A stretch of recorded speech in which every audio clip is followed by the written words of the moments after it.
L'épandage d'effluents liquides est une thématique à enjeu dans le monde agricole actuellement. Ce sujet est à la croisée des changements de pratiques agricoles, de la diminution de l'impact de l'agriculture sur l'environnement et des questions d'investissement en matériel. Ces pratiques moins émissives seront rendues obligatoires dans le prochain plan d'épandage moins émissif de la loi PREPA. Quelles sont les solutions pratiques qui existent pour les agriculteurs, quels sont leurs coûts et quels sont leurs impacts réels?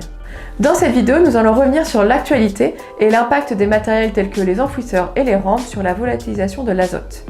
Dans un second temps, nous présenterons les matériels que nous avons pu voir en démonstration. Pour y répondre, nous avons organisé conjointement avec le SATEJ 4 démonstrations dans les Hauts-de-France sur la thématique de l'épandage liquide.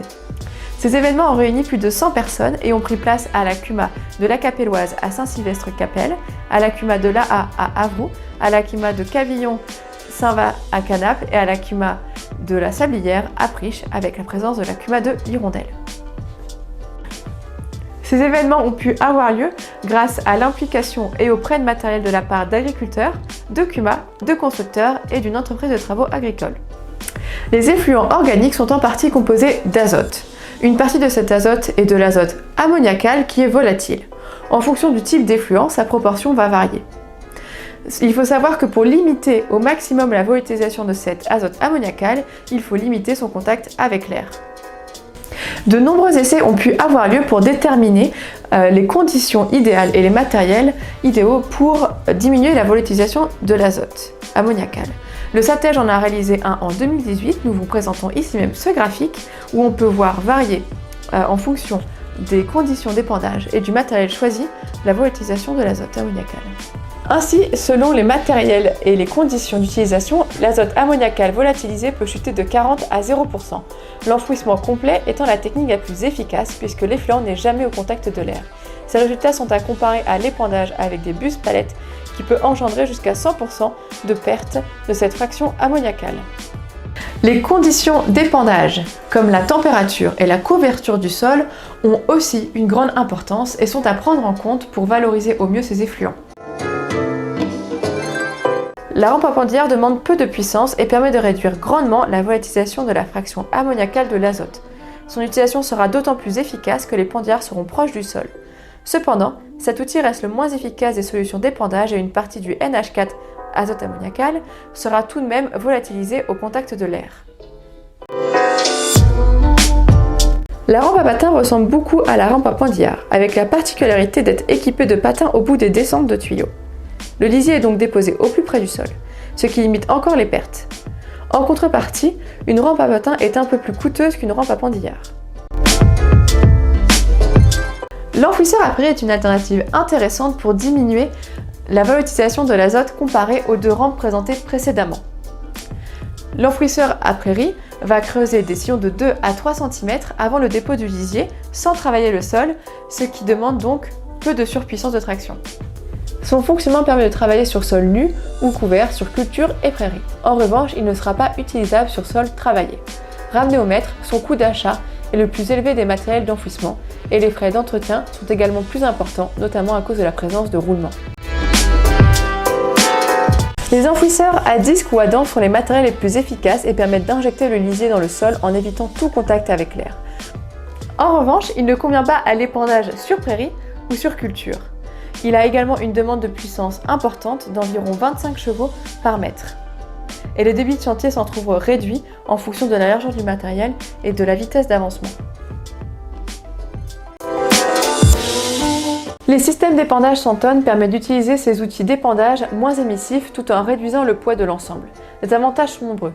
Tassement du sol réduit, débit de chantier augmenté, diminution du salissement des routes. Ce type de matériel possède donc de nombreux atouts, mais demande une organisation différente qui dissocie le transport du lisier et son épandage. Les points déterminants pour le choix de ce mode de fonctionnement seront les distances entre les lieux de stockage et les parcelles, la taille des parcelles et des volumes conséquents à épandre pour obtenir des coûts d'utilisation intéressants. Les automoteurs d'épandage possèdent des avantages similaires sur l'organisation des chantiers.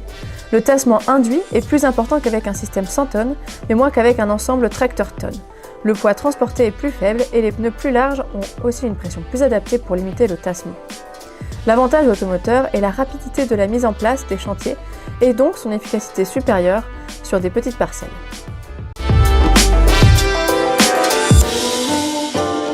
L'ajout d'équipements d'épandage entraîne un surcoût à l'achat par rapport à une tonne équipée d'une buse.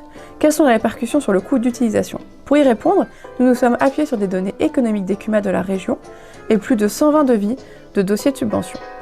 Le coût de la tonne représente 90 centimes du mètre cube en moyenne. À cela, on ajoute le coût d'utilisation moyen des enfouisseurs et rampes en prenant la totalité des coûts liés. L'amortissement de l'équipement représentant la décote, les intérêts bancaires liés à l'emprunt, les frais d'entretien, les frais généraux qui regroupent les divers frais de gestion de la CUMA.